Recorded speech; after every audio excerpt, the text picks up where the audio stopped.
Now in segment 2, we're going to look at what's happening with refined products. What do we expect as we head into the new year? And how did we kind of close out the year? So there's really not too much to say. You know, obviously there's going to be that kind of natural holiday slowdown. So there's really nothing surprising. It's just obviously the pace is starting at a lower level, so it's going to look worse. But again, there's really nothing too surprising in terms of the direction. And before we get in, again, we'd like to just remind you, please like, share, subscribe. You know, your support's appreciated. So when we look at the current, so right now the product demanded is about 13.2 million barrels versus last week, which was 13.5. So again, we're kind of hanging within this comfort level as we keep talking about, which was that, you know, between that 13 to 13.5 million barrels a day, and it's just that we're going to continue to kind of waffle back and forth within this as we head through January, because January is typically a fairly slow month for refined products, and at least I know for my kids, you know, we have to get them tested before we go back. I'm sure others will have to do something similar. Some schools are staying remote for the first 2 weeks just to kind of give some of that bridging, that gap. So again, these are things that are going to weigh on just total activity overall. And then we normally have the lull because you're digesting, you know, everyone ate a lot of food, everyone got a lot of presents, so there's really no need to kind of go out. So these are things that we normally see. It's just, as we keep talking about, it's going to happen at a much lower level. Like if we just look at this chart here and we go to January and look at 2017, you know, look at 2020, you know, we're really looking at something that's very similar, you know, year on year. So it's just going to be at a little bit lower level. So really nothing surprising overall. It's just going to be a matter of, you know, how quickly can we get back to that normalcy, and which is why we keep talking about the economy, keep talking about some of the issues that we continue to see, because Q1, there are a lot of lofty goals for Q1, and these are things that we continue to be concerned on as we go into the new year. So, you know, when we turn to distillate had a kind of a surprise build. There was a build of about 3.1 million barrels. It was driven by Pad 1, Pad 2, you know, small draw of about 890,000 out of Pad 3. Again, not surprising when you consider what was actually happening. The yield on distillate is fairly flat. There's not really, hasn't been much up or down. There was actually a big increase in gasoline yield, which isn't surprising given how there's, you know, kind of refilling the barrels coming from an increase for driving. And then here you can see imports had the last little spike, about 175,000 barrels. Again, this is a little bit delayed because this drops off considerably this week. So as we talked about, there was that last surge. You know, this is that last surge, and we weren't sure how much of this was going to get pulled in. We thought it was going to be a down week on week, but kind of spread out a little bit. Obviously, this is the last big one that's coming in from what that was sent over from Europe. So we had an increase of about 609,000 barrels into Pad 1, which was really what drove you know, a big part of this Pad 1 build. Obviously, weather is going to be concerning as we go into January, where things are getting a little bit warmer versus historics, which again is going to weaken some of the heating oil demand. So, you know, Pad 1 is going to be one to watch to see how much distillate is left in storage overall. And but imports will drop, so that'll help kind of normalize a bit. But then when we look at storage, obviously storage is shifting higher. You know, it's just what's worth noting that when you look at the average, we typically have an increase this year at this point in the year. The question is going to be, where do we start January? And you can see that we're going to start well above where we started the year and where we normally should be. So the question is going to be how much do we get this kind of rally going forward, where, because we typically have pretty steady draws that happen from January, you know, through, let's call it the beginning of May, and it's just based on the demand we're seeing. We're just not seeing that overall, you know, especially as we continue to see tankers diverted. So just actually, this just popped up. So tanker diverts to West Africa. VLCC carrying diesel from East Asia is diverted to West Africa after originally heading to Rotterdam. Again, this is why we keep talking about how there's just a lot of product sitting out there, as there's product sitting in VLCCs. And you might say, well, that's a very large crude carrier. Why is it carrying diesel? A very large crude carrier can carry diesel and or other clean products before it carries oil. I mean, it can carry oil, then it can carry clean, but you have to, again, clean the actual tank, which it costs too much to do it, so you wouldn't do it. But new build VLCCs that haven't had any oil and or dirty product in it, can carry clean. That's why we'll see some of those that happen, especially on a maiden voyage. So then when we look at product demanded, as we were saying last week, we thought it was going to follow the 5-year average lower. It did. It wasn't too surprising. The question is going to be, how quickly do we see kind of that recovery up? Because you can see we started fairly low, and then we had a nice little spike. So it's just based on what we're seeing, we will get an increase, and it will be along that 5-year average. There's really nothing to say or to point to that it will go above that, because the heating oil side is the headwind, but then the demand on the trucking and rail side is the tailwind. So those two kind of working together really kind of negate. So that's why we think we're going to have a pretty fairly normal move along the 5-year average. And this is just looking at the demand. So we had one last spike before we get the pullback. We still feel comfortable with that 95 to 105. Obviously, we're at 121. But you can see load availability, you can see truck availability, that all went to fairly low. So that'll start to normalize, and then that'll kind of pull down some of that demand index. We did see refrigerator, all the rates increase, refrigeration. When we look at flatbed, specialized, all of them started to grind higher. Again, this is all going to kind of normalize, especially as we have presence in the supply chain is after it was being exhausted, heading into Christmas, just because a lot of people were avoiding stores, they were ordering online. A lot of that is coming to pass, and now we'll start to see some of this slowdown. And this demand spike is very seasonal. So that we weren't sure if last week was kind of the spike, and then we get the drop off. Clearly we were wrong. This is going to be the spike, and then we'll start to get a drop off. And it's just going to be a matter. But even with a reduction along holiday lines, we're still not going to come back to the normal lows. We're still going to maintain an elevated rate, just because trucking, again, the supply chain remains so important. Refilling it, keeping it elevated, which is, again, going to keep trucking and trucks on the road overall. Rail had a nice little run, as we've been talking about. What we were expecting happened when we looked at carloads. Total carloads versus 2019 were down 3.4%. Again, chemicals kind of fell within the range that we were saying. Forest products, metallics, those were things. But grains, again, we thought grain. So when we last showed this chart, it was at 30% increase. We were thinking it was going to stay elevated versus 2019, but come closer to that 20%. And instead it capped up to 40%. So those are things where it's just remaining elevated. In the econ show, we're going to show exports. There was a huge export surge into year end, which, based on the data points that we're seeing, is going to continue into the first and second week of January. So that will keep hopper cars well above 2019, well above 2020 when we snap into the new year. So there's really nothing to say about that. Not too much to say or surprising to see. Motor vehicles had a nice little spike as you kind of get that rejuice for 2021. That's something that will start to drop off. Petroleum products, again, as we said, we saw additional pressure when we looked at movements. So when we look at petroleum products, chemicals, we see additional headwind. Obviously, we had the derailment in the Pacific Northwest. Excuse me, and the issues are, following what happened in Colorado with some of the they're saying it was an environmental attack to take down natural gas. There's some comments that there could have been shunts in the rail that caused the problem. Apparently, there's been multiple cases of about 24 shunts being put into rails to essentially incapacitate them, which is a bigger problem because a derailment is risks life. Because if you look at the derailment of the train, they had to evacuate about half a mile in all directions to make sure that everybody was safe. Again, these are things that we have to look at. But when we look at year on year, then to kind of wrap this up, intermodal had a big spike to about 20.8% versus last year. And it's the other reason is 2019 at this point actually started to drop off.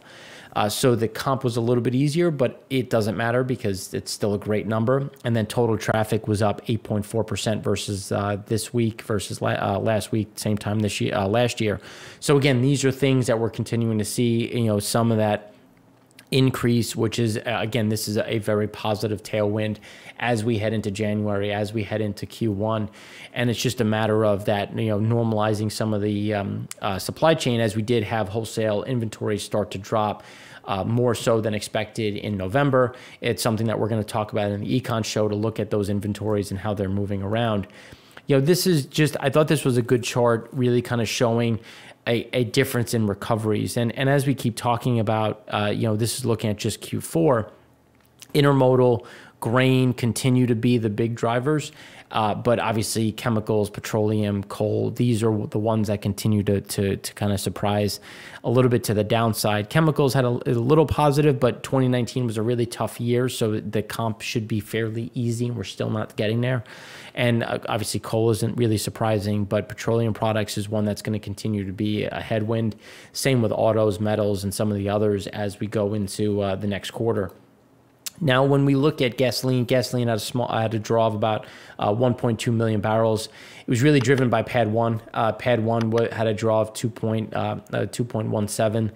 And that was the biggest driver when you look at it, because everything else was fairly stable. Pad 3 had a fairly sizable increase of 1.2 million, and then everything else was kind of within a comfort range versus the 5-year average. The stocks still remain elevated, especially as we look at Pad 1. So the question is going to be, can we get some of this normalization? And just looking at imports, so imports were down into Pad 1 by about 46,000 barrels a day. They increased into Pad 3, but again, as we look at some of this diversion, as we talked about last week, we see a decrease in the amount of imports coming from Europe into the U.S. So that's gonna help Pad 1. But again, when we look at production, the yield was up about 1%, 1.1% coming from refiners. We had gasoline production up 325,000 barrels a day, with a large part of that being driven by Pad 3. So that's why we're going to start to see a little bit of an increase. And as we talked about with timing delays, when we look at overall timing from the refiner to storage to the end user, we're seeing some of this backlog as it's refilling, because people did fill up their tanks, ahead of Christmas, during Christmas, to either get to where they're going and then to come home. So these are some of those increases that we've been kind of expecting. And then when we look at gasoline storage, we're back down below 2019. But again, 2019 was setting the high. And again, that's why we were getting concerned coming from Q4 of 19 into Q1 of 2020. And we didn't get, we weren't disappointed when we see these increases, but when we look at the seasonal norm, we normally get increases through January into, let's call it, the end of February, as again, people do less. So this is going to start us off at a much higher rate, and then where will we settle out will be a problem as we continue to make some of these either new highs and or near all-time highs going into the new year. And the reason why is because when we look at gasoline demand, so you can see that we had a small little increase, but again, nothing sizable. And as you can see here from the previous chart, so this one's a little different because we want to look at it versus year over year. And here you can see that we normally get a pretty big drop off into year end, and we didn't really get that. Instead, we followed something closer to 2015, 2016, where we kind of flattened out into year end. But when we look at the beginning of January, you look at 2017, you look at 2018, and you look at where 2020 started, you can see that we're going to kind of hang around this bottom point where the blue and let's call it the pink line kind of intersect. And then the question is going to be, Do we get a bigger step down as cases continue to rise? Well, I shouldn't say cases, hospitalizations rise. Some of the data is fairly spotty. These are things that are going to weigh on some of that demand. Again, as we have schools with remaining remote for the first 2 weeks, these are things that are going to weigh on total demand, especially as we look at the movements. Again, nothing too surprising. Workplace, parks, grocery stores, you got a spike into people buying for the holidays, and then it comes off. So there's not too much to show here when we look at the movements as we get our normal seasonal spike. The question is going to be how quickly do we get back to that normalization? And just based on the data that we're seeing, it's going to take some time to get to that. Whether that is 2, 3, 4 weeks remains to be seen. But for the first 2 weeks, we know that there's going to be that slowdown heading into the first half of January. Apple Mobility, had a spike off the lows, as it should. There's really nothing to show here as things remain weak in Germany. UK, not surprising given the issues that they're seeing as additional places go into tier 4. Italy, same thing. US is back. It's up 7% versus the baseline. But again, people are coming back from Christmas. People might be going away or at least to some place for New Year's. So this is something that is going to also kind of roll back over, but remain closer to the baseline versus Europe, which continues to trend lower. This is just looking at daily activity indicators. Again, nothing surprising to see this huge drop off. The question is going to be how quickly do we recover back to where the drop off started for Christmas, and it's just based on people kind of taking it easy into year end. Then kind of a slower start in January due to the issues with school. Those are going to be kind of those headwinds as we get into January. And just given where we sit, obviously, we got back down to some of these May, April lows. But again, the recovery is going to be quick.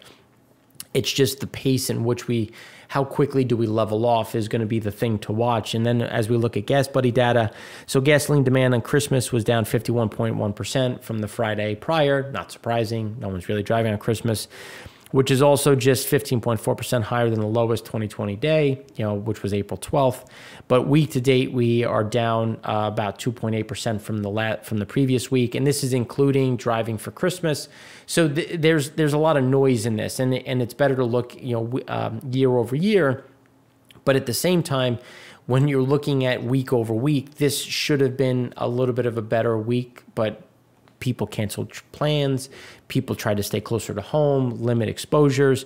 So this is still a problem when we look at week to week. We're down about 2.8%. And again, that's why when we look at the storage in terms of timing, refining is at the level, Gas Buddy is at the pump. So you're going to backfill to refill the tanks, but there just isn't that demand pull through. And we normally have a slower period in January, and that's just showing you that we're heading into January on a weaker foot, which means that there's going to be less demand, which is going to put more in storage, which is just going to weigh on total refinery throughput.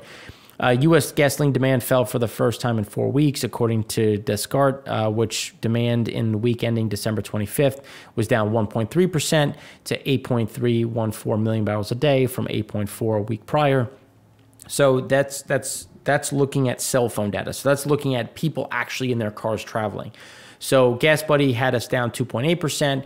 Descartes had us down 1.3%. So you're seeing that we're getting that slowdown on the consumer side, which is going to slow down in terms of, where does the gasoline move, which will put more in storage overall. This is incomplete data, but it's still worth showing. Obviously daily tests, daily cases, those are going to drop as people got their tests ahead of getting, seeing family. That's a nice drop off. We also have states that aren't reporting, so we have to give it some time to see where does this normalize. Deaths obviously is a positive to see having that drop off, but again, we also have some states that haven't reported.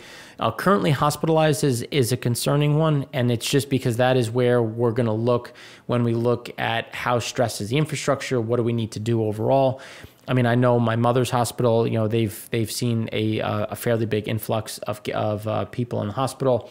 They're trying to spread it out throughout their system to make sure that there isn't one spot that's overwhelmed, just like which is what we saw in April. But this is going to be something to watch as to what are the cases, you know, where are hospitalizations, because the hospitalizations will drive some of the political and consumer behavior shifts as we head into the new year. And this is just looking at it, U.S. versus, you know, India has seen a pretty steady decline, which is a positive to see. You know, these spikes tend to get smoothed out, so we want to continue to look. Worldwide cases remain fairly elevated as we go into the new year. Europe, Africa, you know, Africa and the Middle East are actually starting to see a little bit of an uptick, which is offsetting some of the declines in Europe. So that's why we see this stabilization, because Europe is seeing a little bit of a reduction. So far, France has said they will not extend, they won't extend lockdowns into January, but Sweden has, Germany has. So is it a matter of time? I'm not really sure, but you know, it's just something to consider as we continue to see big step downs in activity in Europe overall, as these lockdowns do persist, and as they continue through the end of the year, and as they're set to extend to about January 15th, January 17th, which is fairly similar to what we're seeing in the U.S. with schools in terms of some of these reductions to try to minimize exposures. Jet fuel had a small increase of 360,000 barrels. Demand was fairly flat, which isn't surprising given how we get more jet fuel getting pulled through the system, more flights as expected, due to the normal holiday push. And here you can see, looking at 2019, we get a normal spike, then a drop off, then another spike, then a drop off. Here, just based on when the timing is, because when we look at Christmas was on a Friday, so some people spent the weekend. So we get a little bit of a stickiness at the top end of the range, but we will get that normal kind of backdrop to, let's call it, that 550,000 people. There's nothing to say as we head into January that we're going to see anything that's going to break us out of our range of 550 to 850. Here, it's nice to see that we've had some of this extended stay at this above 1 million. But again, it comes down to timing as to when people come home, and that's why we're going to see that normalization coming lower. Then as we look into open table, nothing to see here in terms of, as we've been saying, lower highs, lower lows. As lockdowns persist, it gets colder in different locations. People, obviously holidays, people don't go out to eat as much. So this is something where we'll get a recovery back to normal. As you can see, on a global level, we're down, let's call it 60 to 75%. Ireland, Germany, Canada, those are things. The UK will remain locked. Germany will remain locked. These are things that will remain slow. US will see some recovery back to 65%, but unfortunately on the global side, we think we're going to average something closer to down 60 to 65%, just given pressure in the system, increase in cases, increase in hospitalizations. People will look to do less, and then obviously weather becomes an issue when people just want to avoid some of the cold, and people don't have, and restaurants don't have the equipment to have a comfortable, let's just call it a comfortable setup outdoors. And you can see that even after the 25th, we had that big drop off as, again, people stayed with family, people avoided exposures, and that's why January will get a little bit of a snapback, but we don't think we're going to get back to where we were even in the beginning of December, as we do have those cases that are increasing and people look to avoid some of that exposure, and especially as some people are in quarantining to make sure their kids can go back, those increase in testing. So again, these are things that are going to hurt not only restaurants, but also general activity, mobility, which will inherently hurt not only oil demand, but also refined product demand heading into Q1.